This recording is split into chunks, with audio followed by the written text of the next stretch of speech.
Baik, saudara. Assalamualaikum warahmatullahi wabarakatuh.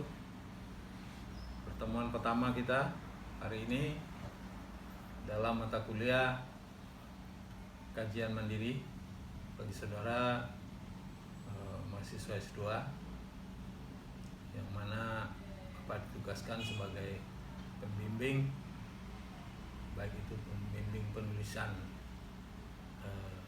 tentang tugas akhir maupun yang dengan pembinaan mata kuliah ini.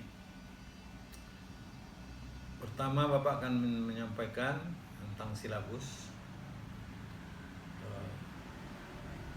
Di minggu pertama ini Bapak sudah menyiapkan silabus yang mana akan kita bahas, ya, bahwa untuk perkuliahan selanjutnya sengaja sudah disiapkan.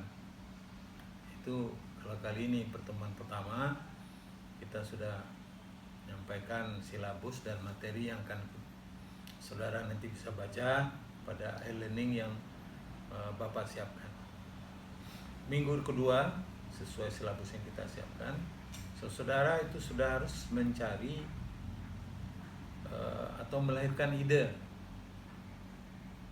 untuk menentukan suatu masalah, karena suatu karya tulis itu atau tesis itu berangkat dari masalah. Dengan saudara nanti menemukan masalah, baru saudara akan melihat dari sisi latar belakangnya, kemudian landasan teori-teorinya yang mendukung. Ya. Jadi perlu pertama melahirkan ide-ide, kata orang asing, ya, general problem statement. Jadi begitu banyak masalah-masalah umum, ya, bisa dinyatakan dalam bentuk tulisan atau disebut juga dengan point of interest, ya. Yang mana point of interest ini sesuatu poin yang menarik bagi Anda akan membuat suatu tulisan yang berangkat dari masalah. Nah, ini minggu kedua, ya, minggu kedua. Minggu ketiga kita beralih yang tadinya berangkat di suatu masalah atau melahirkan ide-ide, kemudian Anda ada 2 minggu yang disiapkan, minggu ketiga dan minggu keempat, agar saudara mencari literatur atau literatur review, ya, tinjauan literatur. Ya, Anda cari nanti konteks pendidikan matematika, pengkajian berbagai teori berkaitan dengan topik yang akan saudara kaji di dalam tulisan saudara. Jadi tinjauan literatur ini sangat penting, apakah itu berupa buku-buku, berupa sumber-sumber di internet, atau itu juga berupa hasil karya tulis, ya, kakak-kakak saudara yang bisa juga sebagai acuannya. Kemudian ada 3 minggu berturut-turut, yaitu minggu kelima, 6 dan 7, saudara ditugaskan secara individual membuat desain penelitian. Jadi 3 minggu ini Anda diharapkan menyusun rancangan desain penelitian dan penelusuran berbagai masalah, topik yang akan dijadikan bahan kajian atau analisis yang akan Anda analisis berikutnya. Ya, jadi ada 3 minggu yang disiapkan untuk membuat desain penelitian. Minggu ke-8 kita melaksanakan ujian tengah semester atau evaluasi setengah semester. Apa tugas saudara di sini? Itu penyusunan, penelaahan dan penetapan berbagai teori yang relevan dengan topik yang akan menjadi kajian tesis Anda. sesuai materi topik yang Anda pilih. Jadi sudah ada di sini ya semacam kerangka penulisan penelitian. Jadi tahap kerangka sudah lahir di sini. Jadi saat pertemuan ke-8 ujian semesternya itu berupa Anda melahirkan kerangka penulisan penelitian. Silakan bagaimana membuat kerangka penulisan penelitian itu nanti dikumpulkan pada saat jadwal minggu ke-8 tersebut. Melalui juga nanti tentu e-learning ya.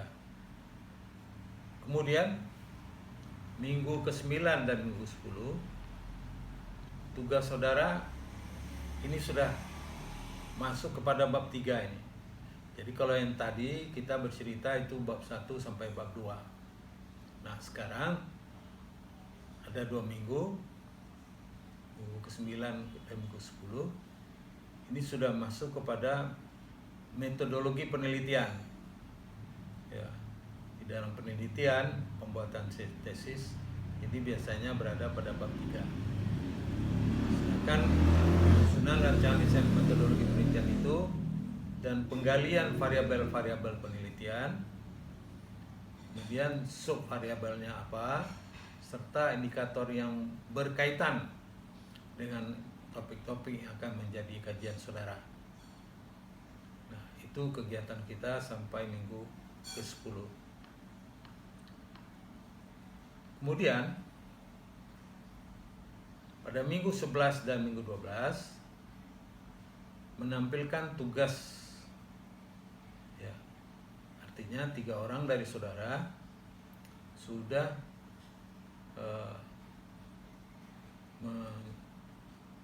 memberikan kepada dosen pembimbing tentang topik yang akan menjadi kajiannya.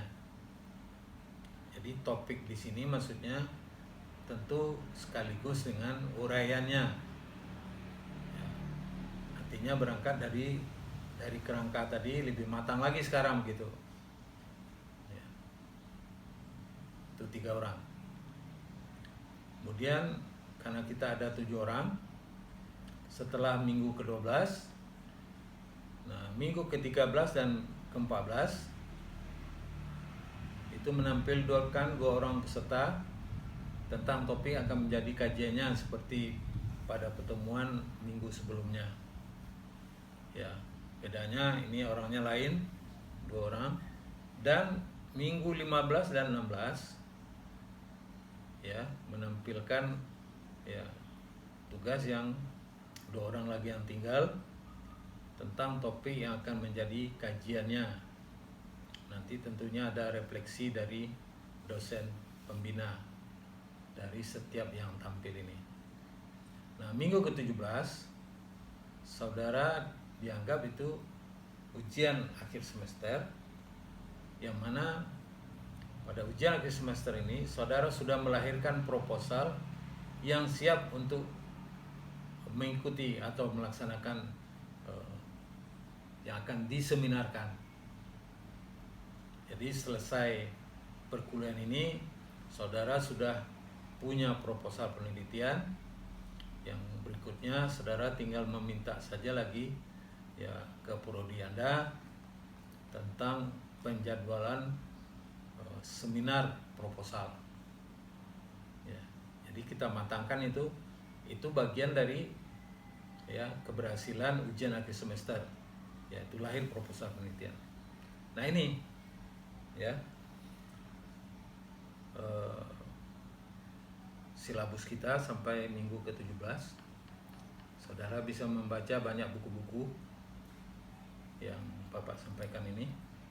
Silakan nanti dibaca, dan juga kemungkinan buku-buku yang lain yang menunjang dengan sesuai penelitian Anda. Satu yang diingatkan oleh prodi kita S2 Matematika agar mempertimbangkan untuk memasukkan hasil karya dosen-dosen kita. Jadi jangan hasil karya melulu dari dosen-dosen di luar,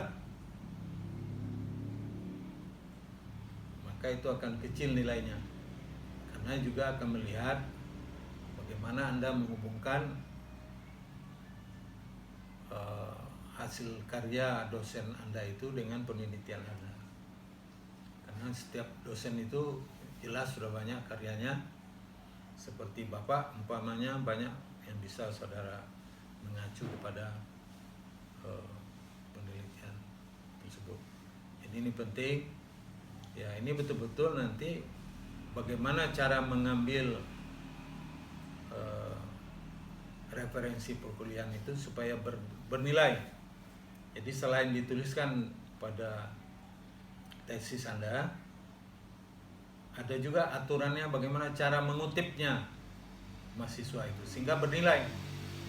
Jadi tidak sekedar fotokopi saja. Jadi ada aturan bagaimana cara mengutip, ya, sebagai referensi. Kalau enggak ngerti tanya, ya. Kalau dia satu itu ada Pak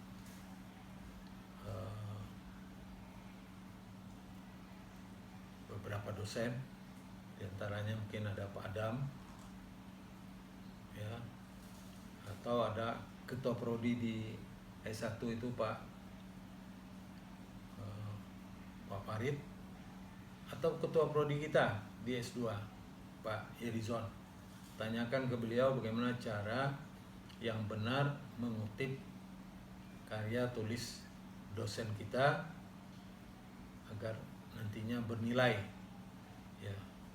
Nah, prodi kita ini juga akan dinilai, ya, untuk keberlangsungannya. Maka itu ada dukungan dari kita semua. Kalau Anda sebagai mahasiswa, sebagai penulis, tentu Anda cantumkan pula, ya, referensi karya-karya sebagai daftar pustaka dari penelitian Anda. Saya kira cukup sekian. Namun walaupun kita ada perkuliahan itu 2 minggu, 3 minggu, absensinya tetap berjalan tiap minggu. Jadi jangan lupa absensi itu diisi setiap minggunya. Walaupun mungkin materi perkuliahan yang sama berturut-turut 3 minggu itu dia, tapi setiap minggunya sesuai jadwal perkuliahan kita mengisi absensi. Ini perlu diingatkan, dan saudara mengisi absensi itu bukan sedang berlangsungnya perkuliahan, sebelum perkuliahan. Karena nanti ada jangka waktunya, bisa-bisa Anda nanti sudah mengisi absen tapi tidak terdaftar pada e-learning. Nah, ini perlu Anda jaga, ya, jangan sampai jadi demikian. Itu bisa terjadi kalau Anda terlambat mengisi absen. Mengisi absen itu yang paling baik sebelum perkuliahan dimulai, saudara sudah mengisi absen Anda ini keseluruhan, sehingga Anda terdaftar di e-learning 2 sebagai mahasiswa S2 yang mengikuti perkuliahan untuk kajian mandiri dengan Bapak. Barangkali demikian yang perlu disampaikan. Sampai bertemu kita untuk materi minggu kedua, minggu depan, sesuai mana tadi, ya, pada silabus juga Bapak sudah buat. Jadi ini cukup jelas sekali sehingga nanti sampai pertemuan terakhir itu nampak apa yang saudara kerjakan. Sekian, terima kasih. Pak akhiri, wabillahi taufiq wal hidayah. Wassalamualaikum warahmatullahi wabarakatuh.